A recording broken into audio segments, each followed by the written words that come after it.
عالم جل مجد الکریم اس رحمتوں اور برکتوں والے مہینے کی برکات زیادہ سے زیادہ ہمیں اپنے دامن میں سمیٹنے کی توفیق عطا فرمائے۔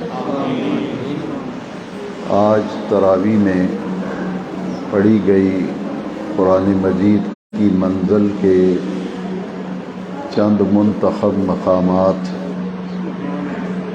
میں سے منزل کے ابتدائی حصے میں ارشاد فرمایا گیا کہ جب کسی سے وعدہ کیا جائے اور تم کسی سے وعدہ کر لو، کوئی عہد کوئی پیمان کسی سے کیا جائے تو اس اپنے وعدے کو، اس عہد کو، اس پیمان کو پھر پورا کیا کرو۔ سبحان اللہ۔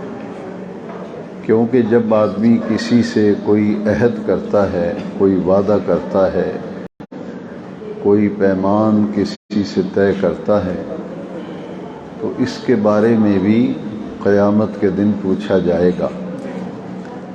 حدیث شریف میں بھی ہے کہ مومن کی یہ نشانی ہے کہ جب وہ کسی سے وعدہ کرتا ہے تو وہ اپنے وعدے کو پورا کرتا ہے۔ وعدوں کے بارے میں بھی قیامت کے دن پوچھا جائے گا۔ ہر ممکن کوشش ہونی چاہیے کہ جب بھی کوئی وعدہ کیا جائے، کسی سے کوئی معاہدہ طے کیا جائے، کوئی عہد کیا جائے تو اسے پوری کوشش کی جائے کہ اس عہد کو پورا کیا جائے، اس وعدے کو نبھایا جائے۔ اگر کوئی شرعی عذر مانے آ جائے تو وہ معاملہ الگ ہے، جیسا کہ روزے کے معاملے میں شرعی عذر ہے بیمار ہونا، مسافر ہونا، تو ان سے پھر باز پرس نہیں ہوتی۔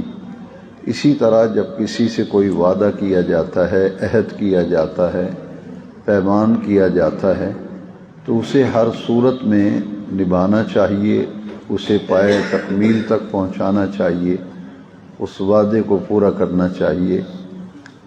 شرعی عذر اگر درمیان میں آ جائے تو پھر اللہ تعالیٰ کی طرف سے معاف ہوتا ہے کہ آپ نے کسی سے وعدہ کیا آنے کا، لیکن آپ کی صحت اور آپ کی طبیعت ایسی بیماری کی وجہ سے اس قابل نہیں تھی کہ آپ سفر کر کے وہاں پہنچ سکیں، تو اس صورت میں کوئی مواخذہ، کوئی گرفت اور پکڑ نہیں ہوگی۔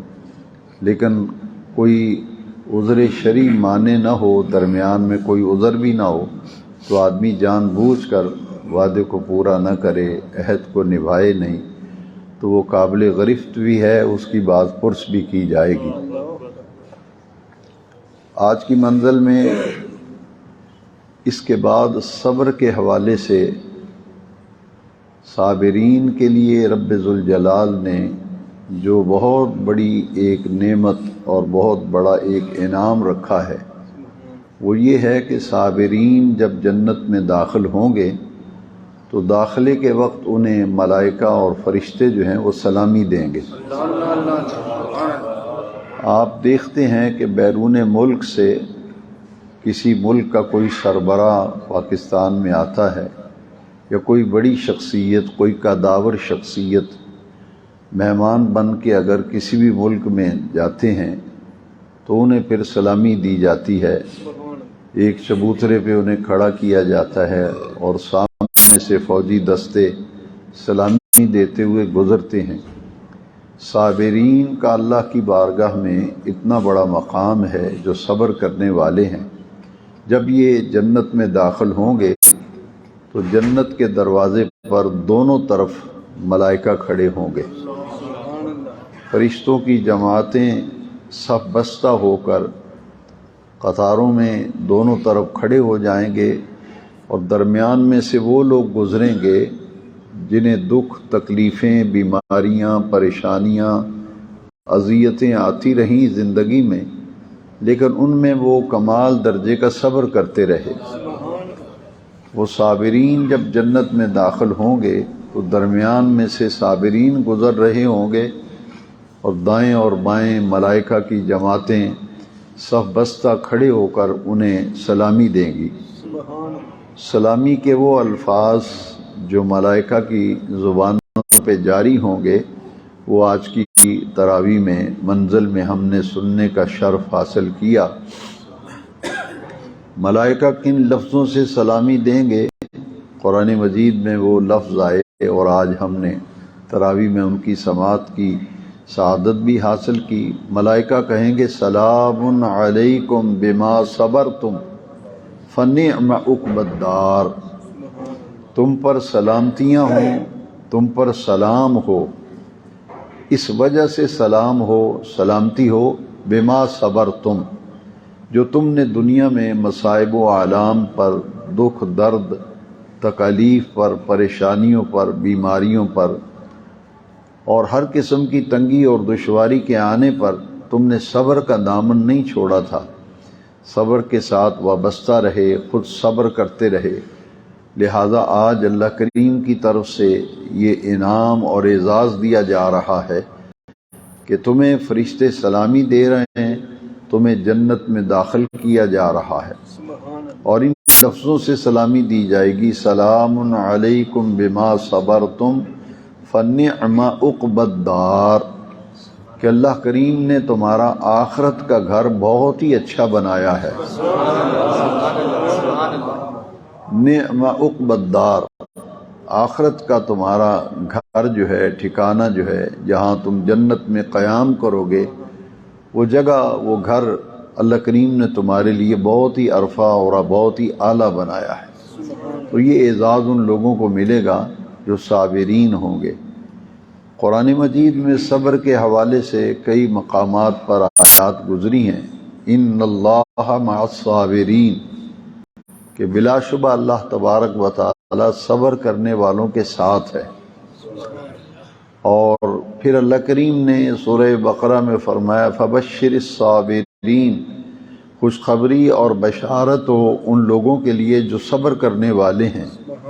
الذین اذا اصابتہم مصیبہ، جب انہیں کوئی مصیبت پہنچتی ہے، کوئی تکلیف پہنچتی ہے، تو وہ اس تکلیف اور مصیبت کے پہنچنے پر صبر کرتے ہیں، تو اللہ کریم نے قرآن مجید میں فرمایا ان کے لیے بشارت ہے، خوشخبری ہے، معجزہ جاں فضا ہے کہ جب انہیں کوئی اذا اصابتہم مصیبت، جب انہیں کوئی مصیبت پہنچتی ہے تو اس مصیبت کے پہنچنے پر وہ صبر کرتے ہیں، صبر کا دامن نہیں چھوڑتے، صبر سے وابستہ رہتے ہیں، ان کے لیے بشارت ہے، ان کے لیے خوشخبری ہے۔ ایسے لوگ صبر کرنے والے جو ہیں ان کی عظمت قرآن مجید میں کئی مقامات پر بیان کی گئی۔ صبر کا نمایاں پہلو یہ ہے کہ اس تکلیف اور مصیبت پر آدمی پھر شکوے نہیں کرتا، اگر وہ شکوہ شکایت شروع کر دے گا تو وہ صابر شمار نہیں ہوگا۔ لہذا صبر کا ایک بہت بڑا تقاضا یہ ہے کہ زبان پر شکوہ نہ لائے، شکایت نہ لائے اور خاموشی اختیار کر لے۔ جب آدمی صبر کرتا ہے دکھ، تکلیف، مصیبت، بیماری میں، پریشانی میں، دکھ میں، جب وہ صبر کرتا ہے یعنی خاموشی اختیار کر لیتا ہے، شکوہ شکایت نہیں کرتا، تو خاموشی میں ایک ہی ذات ہے جو خاموشی کا شور سنتی ہے۔ آپ شور ڈالیں گے، کوئی تکلیف آئے اس کا آپ اعلان عام کرتے پھریں گے، دوستوں کو کہتے پھریں گے میں مارا گیا، میری بہت بری حالت ہو گئی، وہ شکوے شکایت آپ کرتے ہیں تو ان کو آپ سنائیں گے، اس کا کوئی فائدہ نہیں ہوگا، کوئی آپ کی تکلیف دور نہیں کرے گا، الٹا آپ کی عدم موجودگی میں آپ کا مذاق اڑائیں گے۔ وہ آپ کی جو تکلیف کی داستان ہے اسے یاروں دوستوں میں بیٹھ کے ہنسیں گے، مذاق کریں گے کہ اس کی یہ حالت ہے، میرے پاس وہ آیا تھا، وہ روتا تھا، میرے ساتھ یہ ہو رہا ہے، یہ ہو رہا ہے۔ لیکن جو آپ خاموش ہو جائیں گے، کسی کے شکوہ شکایت نہیں کریں گے، تو خاموشی کا شور سننے والی صرف ایک ہی ذات ہے، وہ رب کریم کی ذات ہے، وہ رب کریم کی ذات ہے۔ لہذا اہل ایمان کو اور اہل اسلام کو صبر کی تلقین کی گئی کہ وہ دکھوں پر، مصیبتوں پر صبر کریں، ان اللہ مع الصابرین۔ تو کتنا پیارا مقام ہے جو آج کی تراویح میں گزرا ہے، سلام علیکم بما صبرتم فنعم عقبی الدار۔ آخرت اللہ کریم نے ان لوگوں کے لیے بڑی بہتر بنائی ہے جو صبر کرنے والے ہیں۔ دوسرا نقطہ اس آیت کریمہ سے جو مفسرین کرام نے اخذ کیا ہے وہ یہ ہے کہ اگر آدمی بے صبری کرے گا تو اسے کچھ حاصل نہیں ہوگا، بے صبری سے کچھ حاصل نہیں ہوگا، کوئی فائدہ نہیں ہوگا اس کو۔ اور صبر کریں گے تو پھر اللہ کریم کی بارگاہ سے انعامات ملیں گے، درجات بلند ہوں گے، آپ کے دکھ درد دور ہوں گے جب ان مصائب و آلام پر آپ مکمل خاموشی اختیار کریں گے، صبر کا دامن تھامے رکھیں گے، پھر اللہ کریم کی بارگاہ سے آپ کو اس پر انعامات ملیں گے۔ تو اللہ کریم نے قرآن مجید میں بھی ارشاد فرمایا کہ جب تمہارے اوپر کوئی کڑا وقت آ جائے، کوئی مشکل وقت آ جائے، تمہیں مصیبتیں، تکلیفیں اور دکھ گھیر لیں، تو اللہ کریم نے فرمایا پھر دو چیزوں سے مدد طلب کیا کرو۔ چونکہ اس آیت میں صبر کا ذکر ہے تو سورہ بقرہ کا وہ مقام اس آیت کے جائیں، دکھ آ جائیں تو قرآن مجید کی تعلیم یہ ہے کہ اس دکھ، مصیبت اور تکلیف میں صبر کا دامن تھام لیا جائے، صبر کیا جائے اور نماز سے بھی مدد مانگی جائے۔ معلوم یہ ہوا کہ نماز ایک ایسا عمل ہے جو انسان کی دکھوں اور تکلیفوں میں اس کا معاون ہے، اور نماز کا عمل اس کی مدد کرتا ہے، اس سے حوصلہ ملتا ہے، اس کو دلی سکون ملتا ہے اس تکلیف اور دکھ پر۔ جب وہ دکھ، تکلیف، بیماری میں نماز پڑھے گا، صبر کرے گا تو اس کی برکتوں سے اللہ تعالیٰ اس کی تکلیفوں کو دور فرما دے گا۔ دو چیزوں سے مدد مانگو، استعینوا بالصبر والصلاۃ ان اللہ مع الصابرین، اور بے شک اللہ تعالیٰ صبر کرنے والوں کے ساتھ ہے۔ اللہ کی معیت ان لوگوں کو حاصل ہوتی ہے جو صابرین ہیں، صبر کرنے والے ہیں۔ دیکھیے تاریخ اسلام آپ پڑھیں اور مقربین اور محبوبین کے واقعات آپ پڑھیں تو حضرت ایوب علیہ السلام اللہ کے نبیوں میں سے، پیغمبروں میں سے وہ اولو العزم اور عظیم پیغمبر ہیں جن کو اللہ کریم نے صبر کی اعلیٰ ترین کیفیات عطا فرمائی تھی۔ ان کے صبر کو قرآن مجید میں بیان کیا گیا کہ صبر کا اعلیٰ ترین درجہ اللہ کریم نے انہیں عطا فرمایا تھا۔ اسی طرح صحابہ کرام، اہل بیت اطہار کی آپ تاریخ پڑھیں، ان کی زندگی اور حیات کے واقعات پڑھیں تو آپ کو معلوم ہوگا کہ ان تکالیف اور مصائب پر وہ کس طرح صبر کیا کرتے تھے۔ تو صبر قرآنی تعلیمات میں سے ایک اعلیٰ درجے کی تعلیم ہے۔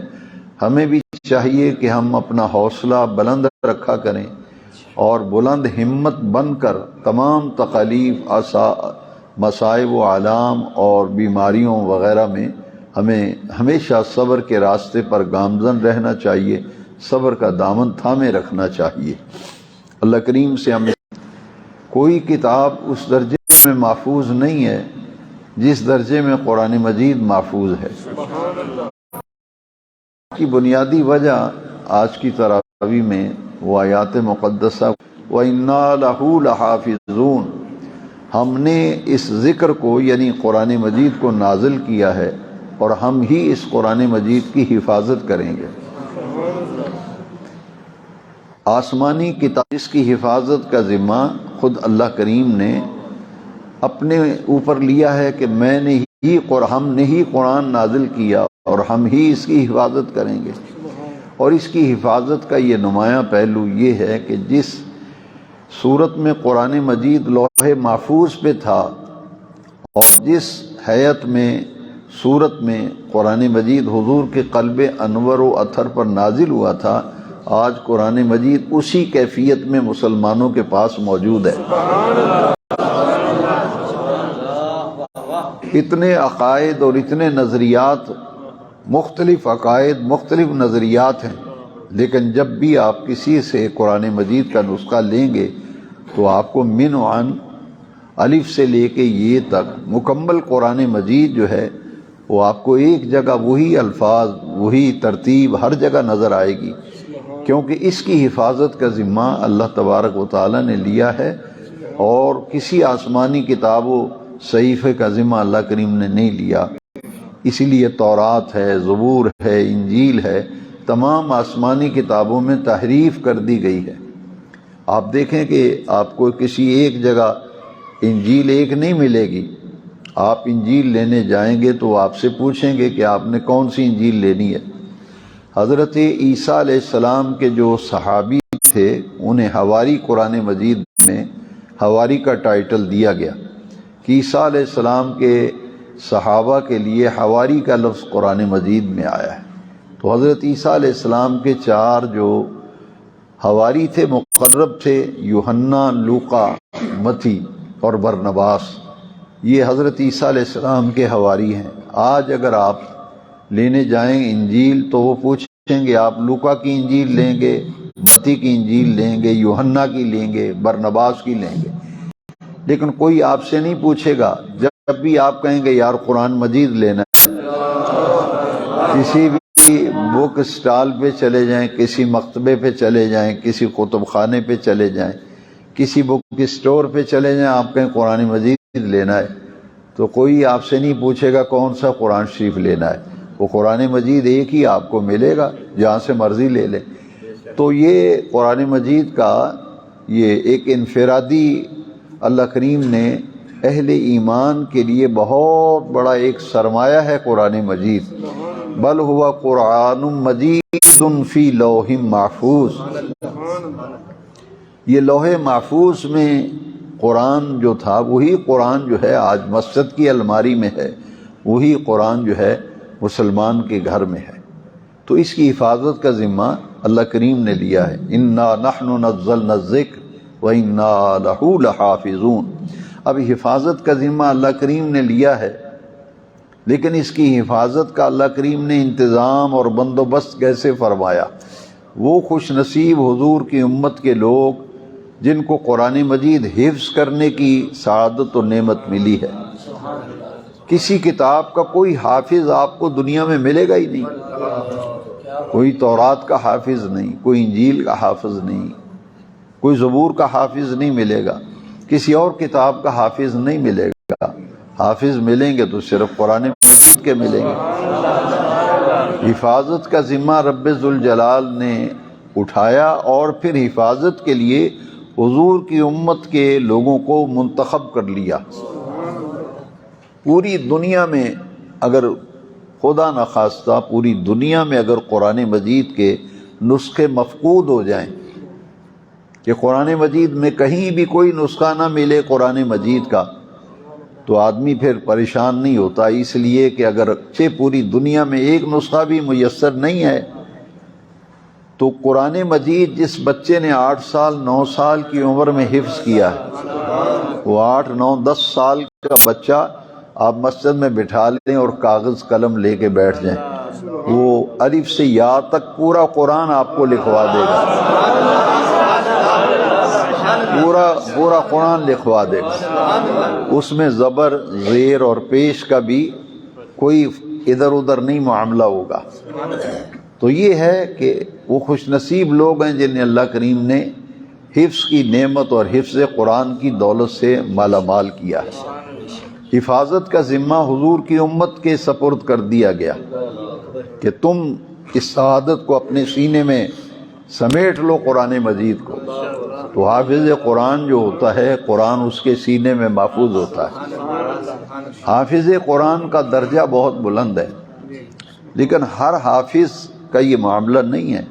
ہمارے ہاں ایک مغالطہ ہے بہت بڑا کہ بس حافظ ہو اور جیسے مرضی اس کے عمل ہوں، نماز پڑھے نہ پڑھے کہتے ہیں حافظ صاحب ہیں۔ یہ مشروط ہے، حدیث شریف پڑھ لیں، حافظ قرآن مشروط ہے قرآن مجید پر عمل سے۔ جو حافظ قرآن کے لیے جزا ہے، انعام ہے، جو اعزاز ہے، وہ مشروط ہے قرآن مجید پر عمل کرنے سے، کیونکہ وہ حدیث شریف پوری لوگ سناتے نہیں ہیں، بس اتنے ہی کہتے ہیں کہ حافظ قرآن خاندان کے 10 افراد جن پر جہنم واجب ہو چکی ہوگی ان کی شفاعت کرے گا۔ اتنی صرف سنائیں گے حدیث. اس سے یہ مراد ہوگا کہ حافظ قرآن جو ہے یقیناً اپنے خاندان کے 10 افراد. حدیث شریف ترمذی شریف میں ہے، نبی کریم علیہ السلام نے فرمایا کہ حافظ قرآن کے خاندان کے 10 افراد جن پر جہنم واجب ہو چکی ہوگی، اس کو اللہ کریم شفاعت کا حق دے گا، اور شفاعت کا حق استعمال کر کے اپنی خاندان کے 10 افراد جن پر جہنم واجب ہو چکی ہوگی اس کی شفاعت کر کے انہیں رب کی بارگاہ سے بخشوائے گا. یہاں ایک حدیث شریف اس کے ضمن میں تمام سامعین اپنے ذہن میں رکھیں. نبی کریم علیہ السلام نے فرمایا القرآن والصوم یشفعان. حضور نے فرمایا قرآن بھی قیامت کے دن شفاعت کرے گا، روزہ بھی شفاعت کرے گا. قرآن بھی شفاعت کرے گا اور روزہ بھی شفاعت کرے گا. اب دیکھیے کہ قرآن مجید کی شفاعت جو ہے حافظ قرآن کے لیے یہ مشروط ہے. جس حدیث میں لفظ ہیں ترمذی شریف میں کہ اس نے قرآن مجید حفظ کیا اور اس کے حلال کو حلال سمجھا، اور قرآن مجید میں جو حرام چیزیں ہیں انہیں حرام جانا اور سمجھا، اور اس کا علم بھی حاصل کیا، اس پر عمل بھی کیا کہ یہ چیزیں حلال ہیں، یہ چیزیں حرام ہیں. حلال و حرام کا علم حاصل کیا، انہیں جانا، اس پر عمل کیا، اور قرآن مجید کو جو کچھ پڑھا ہے اس کی جھلک قرآن مجید کی تعلیم کی اس کی اپنی عملی زندگی میں بھی نظر آئے، عملی زندگی میں بھی نظر آئے. تو ایسا باعمل جو حافظ قرآن ہوگا اس کی بات ہے کہ وہ خاندان کے 10 افراد کی شفاعت کرے گا جن پر جہنم واجب ہو چکی ہوگی. یہ بڑا امتحان ہے. لوگ اپنے بچوں کو حفظ تو کراتے ہیں، بہت سے حافظ آپ نے ایسے دیکھے ہوں گے، نام حافظ صاحب ہے، نماز نہیں پڑھتے. نام حافظ صاحب ہے تو میں نے ایک مجھے بتایا کہ یہ شیخ صاحب ہمارے بہت بڑے حافظ قرآن ہیں. میں نے کہا اتنی جب سے قرآن حفظ کیا کتنی مرتبہ تراویح پڑھائی ہے؟ کہتے ایک دفعہ بھی نہیں پڑھائی ہے. تو پھر قرآن مجید کی تعلیم کے بارے میں جو حضور کی حدیث ہے، حضرت عثمان غنی ذی النورین رضی اللہ عنہ حدیث شریف کے راوی ہیں، خیرکم من تعلم القرآن وعلمہ. فرمایا تم میں سے بہترین لوگ وہ ہیں جو قرآن سیکھتے ہیں، قرآن سکھاتے ہیں. بہترین لوگ وہ ہیں جو قرآن پڑھتے ہیں اور قرآن پڑھاتے ہیں. تو یہ جو انا نحن نزلنا الذکر وانا لہ لحافظون آج کی تراویح میں آیت کریمہ گزری، اس پر یہ 2-3 باتیں ذہن نشین رہیں کہ قرآن مجید کی تعلیم و تعلم یعنی قرآن سیکھنا، سکھانا، پڑھنا، پڑھانا. حضور فرمایا تم میں سے بہترین لوگ وہ ہیں جو یہ کام کرتے ہیں. لیکن اس کی جزا مشروط ہے قرآن مجید کا عامل ہونے کی، اس پر عمل بھی ہو، حلال و حرام کو جان کر پھر اس کی اپنی زندگی میں اس کا مظاہرہ بھی ہو رہا ہو. اس بات کو سمجھنے کے لیے حضور کی 2 حدیثیں میں عرض کروں گا. ان اللہ یرفع بہذا الکتاب اقواما ویضع بہ آخرین، کہ اس قرآن مجید پر عمل کی وجہ سے اللہ سبحانہ و تعالی بہت سے لوگوں کو عروج، ترقی اور کمال عطا فرماتا ہے، اور بہت سے لوگوں کو اس قرآن مجید کی وجہ سے ذلت کی پستیوں میں گراتا ہے. یعنی جو قرآن کا حافظ ہو جائے گا، عمل ہی نہیں کرے گا تو وہ تو ذلت کی پستیوں میں گرے گا، اور جو قرآن مجید کا حافظ ہوگا، اس کا عمل کرنے والا ہوگا، اس سے رابطہ اور تعلق، استمساک اور اعتصام قائم رکھے گا، اسے اللہ کریم عزت، عظمت اور رفعت عطا کرے گا. ان اللہ تعالی یرفع بہذا الکتاب اقواما ویضع بہ آخرین. عزت اسی کو ملے گی جو قرآن مجید کے ساتھ وابستہ رہے گا.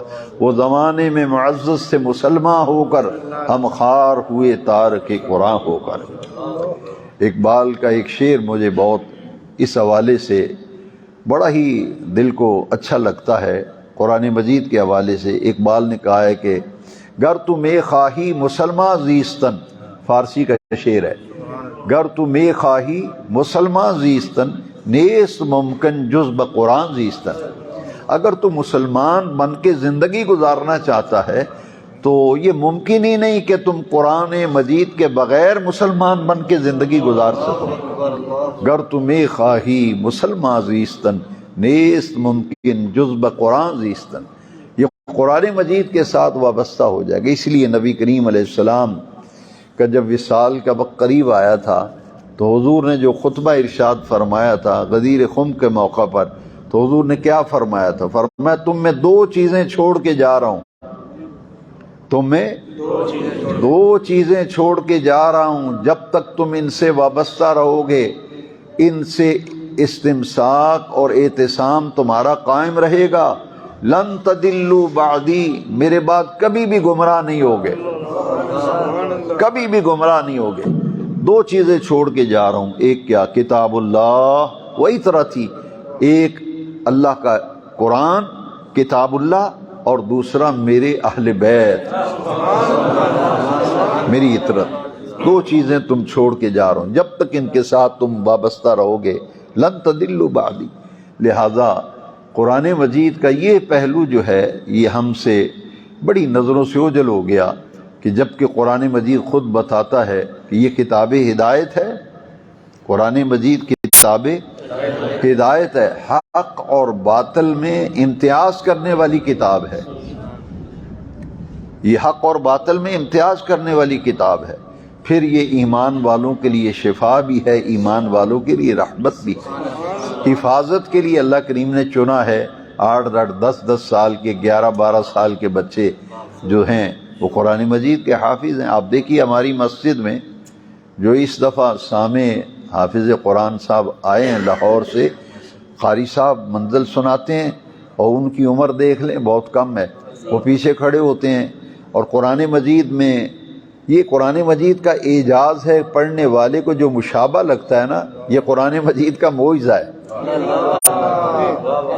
کہ ایک قسم کی آیات مضامین قرآن مجید میں کئی جگہ ہیں، تو جب مشابہ لگتا ہے تو پھر پیچھے اس لیے سامع کھڑا کیا جاتا ہے۔ سامع کا معنی ہے سننے والا، اور ہمارا یہ حال ایک مسجد والے میرے پاس ہے، کہتے ہیں ہمیں اسامہ چاہیے۔ میں پریشان ہو گیا، میں نے کہا یہ کہتے ہیں ہمیں اسامہ چاہیے، میں نے کہا نہیں اسامہ کون ہے؟ تو کہنے لگے وہ تراویح میں جو منزل سنتا ہے۔ میں نے کہا سامع کہتے ہیں، سامع، سامع کا معنی سننے والا، سماعت کرنے والا۔ تو یہ قرآن مجید کا اعجاز ہے کہ یہیں قاری صاحب سے اگر ایک لفظ آگے پیچھے ہوتا ہے وہ فوراً بولتا ہے، لیکن ہم کم ظرف ہیں، کہتے ہیں قاری صاحب دی غلطیاں بڑیاں ہو دی ہیں۔ وہ آپ مجھے سنائے نا، میں آپ کو 1 مہینے کا ٹائم دیتا ہوں، 1 مہینے کا ٹائم۔ مجھے سورہ مزمل چھوٹی سی صورت ہے، آپ کی 20 غلطیاں نکلیں گی جب بھی پڑھیں گے آپ۔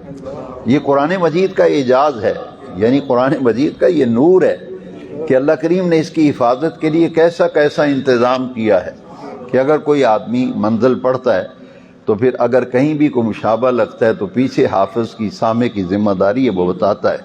تو یہ جن لوگوں کو اللہ نے منتخب کیا ہے ان کے لیے پھر انعام بہت بڑا رکھا ہے۔ حافظ قرآن کا کوئی معمولی مقام ہے، حافظ لوگ بنتے ہیں، عامل نہیں ہوتے، نماز نہیں پڑھتے، دین کے ساتھ رغبت نہیں رکھتے، تراویح دیکھا ہے کبھی نہیں پڑھائی، لیکن کہتے ہیں حفظ کیا تھا اس نے۔ اس کی حفاظت وہ جو پڑھنے کے باوجود ماں باپ نے حافظ بنایا تھا، بعد میں وہ اس لائن پہ چلے ہی نہیں، اس لائن پہ وہ، تو اس کی جو قباحتیں ہیں، اس پر جو سزا ہے، پھر وہ الامان الحفیظ ہے۔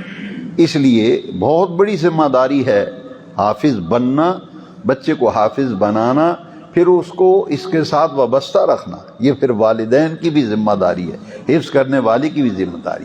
اسی لیے دیکھیے انعام بہت بڑا ہے کہ جب حافظ قرآن جنت میں داخل ہوگا نا، تو حافظ قرآن سے کہا جائے گا جنت میں داخل ہو جاؤ اور اس کی منزلیں طے کرتے چلے جاؤ، اور جب تم نے جنت میں داخل ہونا ہے اور زینے چڑھتے جاؤ گے، درجات طے کرتے جاؤ گے، اپنی منزل شروع کر دو، اور جیسے قرآن مجید کی تمہاری منزل ختم ہوگی، جنت میں تمہارے ٹھہرنے کی وہی جگہ ہوگی۔ لیکن یہ حدیث شریف بڑی پیاری ہے کہ ایسے نہیں پڑھنا جیسے تراویح میں پڑھتے تھے، ایسے نہیں۔ وَرَتِّلْ كَمَا تُرَتِّلُ فِي الدُّنْيَا، ترتیل کہتے ہیں، ایک ہوتا ہے حدر، ایک ہوتا ہے ترتیل۔ تراویح میں حدر سے پڑھا جاتا ہے، اور ترتیل ٹھہر ٹھہر کر ٹکا ٹکا کر ایک ایک لفظ جو ہے پوری طرح سے اس کی ادائیگی کی جائے کہ لطف آ جائے قرآن مجید سننے سنانے کا. تو حافظ قرآن سے کہا جائے گا کہ جنت کے درجات چڑھتے جاؤ، قرآن پڑھتے جاؤ، جہاں تمہاری منزل ختم ہوگی جنت میں وہی تمہاری ٹھہرنے کی جگہ ہوگی. تو حفظ قرآن بہت بڑا انعام ہے. اللہ کریم قرآن مجید کی تلاوت کا ذوق اور شوق یہ رحمت بھی ہے اور قرآن مجید شفا بھی ہے. حضور نے فرمایا جس گھر میں جس جسم میں قرآن نہیں ہے وہ ویران گھر کی طرح ہے. وہ ویران گھر کی طرح ہے جس میں قرآن مجید کا کوئی حصہ ہی محفوظ نہیں ہے. اس لیے حدیث شریف میں کہ قرآن مجید کی دو صورتیں بڑی عظیم صورتیں ہیں. دو صورتیں بڑی، ایک سورہ فاتحہ اور ایک سورہ اخلاص. میں یہ دعوے سے کہتا ہوں گیا گزرا بھی مسلمان ہو اس کو سورہ فاتحہ بھی زبانی یاد ہے، اس کو سورۃ اخلاص بھی زبانی یاد ہے. تو یہ دو اس لیے سرکار علیہ الصلوۃ والسلام نے فرمایا بڑی عظیم صورتیں ہیں قرآن مجید کی. تو یہ قرآن مجید کا کچھ نہ کچھ حصہ ہمیں زبانی یاد ہونا چاہیے. اس لیے میں اکثر اپنے متعلقین سے کہا کرتا ہوں، وہ بچوں کے لیے دعا کرانے آتے ہیں، یہ بچہ قرآن شریف پڑھ رہا ہے، ناظرہ پڑھ رہا ہے، اس کے لیے دعا کریں. تو میں ہر جگہ کہتا ہوں کہ کم از کم آخری 20 صورتیں جو ہے نا قرآن مجید کی وہ اپنے بچوں کو ضرور زبانی یاد کرائیں. سورہ یاسین شریف، سورہ ملک، سورہ مزمل، یہ صورتیں زبانی بچوں کو یاد کرانی چاہیے. آیت الکرسی ہے، دعائے قنوت ہے اور نماز جنازہ ہے. یہ وہ چیزیں ہیں جو بنیادی ضرورتیں ہماری مسلمان کی بنیادی ضرورت، لہذا اس طرف ہمیں توجہ دینی چاہیے اور ہمیں اس کی رغبت رکھنی چاہیے. تو قرآن مجید تو نور علی نور ہے، اس کی ایک ایک آیت جو ہے وہ نور ہے، اور قرآن مجید کا ایک ایک لفظ اور حرف جو ہے وہ روشنی ہے. قرآن مجید کا حرف حرف ہدایت ہے. تو لہٰذا قرآن مجید کے ساتھ رجوع کرنا، اس سے تعلق رکھنا، یہ ہماری ذمہ داری ہے. اللہ تعالیٰ جو کچھ بیان ہوا اس کو سمجھنے، اس کو پھیلانے، اس پر عمل کرنے کی توفیق دے. تلاوت قرآن کو زندگی کا معمول بنائیں. یہ ہر مومن اور مسلمان کی زندگی، کیونکہ قرآن مجید ایک ایسا، اس کی تلاوت ایک ایسا عمل ہے جس سے قبر میں روشنی ہوگی. اسے اپنا حصہ بنائیں. زبانی یاد ہے تو زبانی پڑھیں، نہیں تو قرآن مجید کھول کے اس کی تلاوت ضرور کریں. دیکھیں نا کہ قرآن مجید حضرت ابو موسیٰ اشعری رضی اللہ عنہ صحابی رسول خوش الہانی سے تلاوت کرتے تھے. وہ جب تلاوت کرتے تھے تو نبی کریم علیہ السلام گلی میں سے گزر رہے تھے، بیت سے سرکار گزر رہے تھے. ابو موسیٰ اشعری گھر میں قرآن پڑھ رہے تھے تو حضور دیوار کے ساتھ ٹیک لگا کر کھڑے رہے. جتنی دیر وہ قرآن پڑھتے رہے حضور وہاں کھڑے ہو کے سنتے رہے. تو قرآن مجید تو حضور کے دل انور پر نازل ہوا ہے. نزل علی قلبک. اب وہ ہستی پاک جن کے دل میں قرآن ہے، وہ ہستی پاک جن کے دل انور پہ سارا قرآن اترا ہے، تو وہ تو کھڑے ہو کر دیوار سے سنیں. اور جب تک تلاوت ہوتی رہی سرکار کھڑے رہے. اور جب بعد میں ملاقات ہوئی تو حضور نے فرمایا اے ابو موسیٰ تمہیں تو داؤد علیہ السلام کے حسن صوت کا عکس دیا گیا ہے. حضرت داؤد علیہ السلام کی جو آواز تھی نا، ان کی جو صوت میں حسن تھا وہ ایک نرالا ہی تھا. تو آپ نے فرمایا یوں لگتا ہے کہ تجھے اس کا کچھ حصہ دیا گیا ہے. اتنی خوش اعلانی سے قرآن مجید کی تلاوت کرتے تھے اور سرکار سن رہے تھے. قرآن مجید کی تلاوت کرنا سنت ہے، اور جب تلاوت شروع ہو جائے تو سننا فرض ہے. سننا، لیکن بڑا دکھ ہوتا ہے جب محفلوں میں بھی میں دیکھتا ہوں قرآن مجید کی تلاوت ہو رہی، لوگ باتیں کر رہے ہیں. قرآن مجید کی تلاوت ہو رہی ہے، ادھر موبائل پہ تلاوت لگائی ہے اور باتیں کر رہے ہیں. کیونکہ قرآن مجید کی آیت کریمہ اذا قرئ القرآن، جب اللہ کا پوری توجہ سے، انصتو کا معنی ہے چپ ہو جاؤ. تو ہم چپ ہوتے ہیں تلاوت میں؟ ہم تو کبھی نہیں چپ ہوتے، شور ڈالتے ہیں. تو دو حکم ہیں، جب اللہ کا قرآن پڑھا جائے کان لگا کے توجہ سے سنو، وَأَنصِتُوا اور چپ ہو جاؤ، بالکل چپ ہو جاؤ، لَعَلَّكُمْ تُرْحَمُونَ اس امید پر کہ تم پر اللہ تعالیٰ کی رحمتیں نازل کی جائیں۔ تلاوت قرآن بہت بڑا انعام ہے، قرآن مجید کی محبت عطا الہی ہے۔ اللہ تبارک و تعالی ہم سب اس کی توفیق دے۔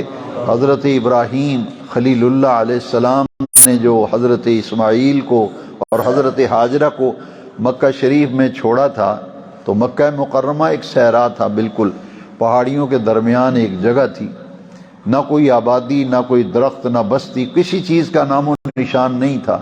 تو اللہ کے حکم سے حضرت ہاجرہ کو، حضرت اسماعیل کو ابراہیم علیہ السلام خلیل اللہ وہاں چھوڑ کے آئے، تو آپ نے دعا مانگی تھی، وہ دعا آج کی منزل میں گزری، اور اس دعا کا یہ فیضان ہے کہ مکہ مکرمہ میں جو بے موسم کے پھل آپ کو پوری دنیا میں پھل پیدا ہوتا ہے، وہ آپ کو کہیں نہیں ملے گا، وہ ملے گا تو مکہ شریف میں ملے گا۔ آپ نے دعا مانگی تھی حضرت اسماعیل کو، حضرت ہاجرہ کو، بے آب و گیا جنگل ہے، نہ بستی، نہ انسان، نہ بشر، نام و نشان نہیں کسی چیز کا۔ تو آپ نے دعا مانگی تھی، ربنا انی اسکنت من ذریتی بواد غیر ذی زرع عند بیتک المحرم ربنا لیقیموا الصلاة فاجعل افئدة من الناس تحوی الیہم وارزقہم من الثمرات۔ تو یہ دعا تھی حضرت ابراہیم علیہ السلام، یا اللہ لوگوں کے دل ان کی طرف موڑ دے، انہیں پکا نمازی بنا دے، اور لوگوں کے دلوں کو ان کی طرف موڑ دے، لوگوں کے دلوں کا رخ ان کی طرف ہو جائے، وارزقہم من الثمرات، اور انہیں پھلوں کا رزق عطا کر۔ تو مکہ شریف میں جو آپ کو ہجوم نظر آتا ہے، اللہ کے بندے اللہ کی عبادت کے لیے حرم شریف میں جو جاتے ہیں، یہ حضرت ابراہیم علیہ السلام کی اس دعا کا اثر ہے۔ اور ہر پوری دنیا میں پیدا ہونے والا پھل جو ہے، جو آپ نے کبھی کہیں نہیں دیکھا، وہ آپ کو مکہ شریف میں نظر آئے گا۔ یہ حضرت ابراہیم علیہ السلام کی دعا ہے، اور اسی دعا کی تاثیر ہے کہ مکہ مکرمہ شہر جو ہے اسی جگہ آباد ہوا جہاں حضرت اسماعیل اور حضرت ہاجرہ کو چھوڑ کے آئے تھے۔ اور حضرت ابراہیم علیہ السلام کی وہ دعا جو عمومی طور پر ہم نماز میں پڑھتے ہیں، وہ آج کی تراویح میں وہ دعا گزری ہے۔ یہ دعائے خلیل ہے، یہ دعائے خلیل ہے، رب اجعلنی مقیم الصلاۃ ومن ذریتی ربنا وتقبل دعا ربنا اغفر لی ولوالدی وللمؤمنین یوم یقوم الحساب۔ یہ بھی آج کی منزل میں گزری، اور بہت سے مقامات ایسے ہیں۔ اللہ تعالیٰ جو کچھ بیان ہوا قبول فرمائے۔ الصلاۃ والسلام علیک یا سیدی یا رسول اللہ وعلا آلک واصحابک یا سیدی یا خاتم النبیین۔ الحمد للہ رب العالمین والصلاة والسلام علی امام الانبیاء والمرسلین۔ ربنا آتنا فی الدنیا حسنۃ وفی الآخرۃ حسنۃ وقنا عذاب النار وادخلنا الجنۃ مع الابرار یا عزیز یا غفار یا رب العالمین۔ ربنا تقبل منا صلواتنا وصيامنا وقيامنا وتسحرنا وإفطارنا وجميع أعمالنا الصالحة في شهر رمضان وغيره۔ صلى الله تعالى على حبيبه سيدنا ومولانا محمد وعلى آله وأصحابه أجمعين برحمتك يا أرحم الراحمين۔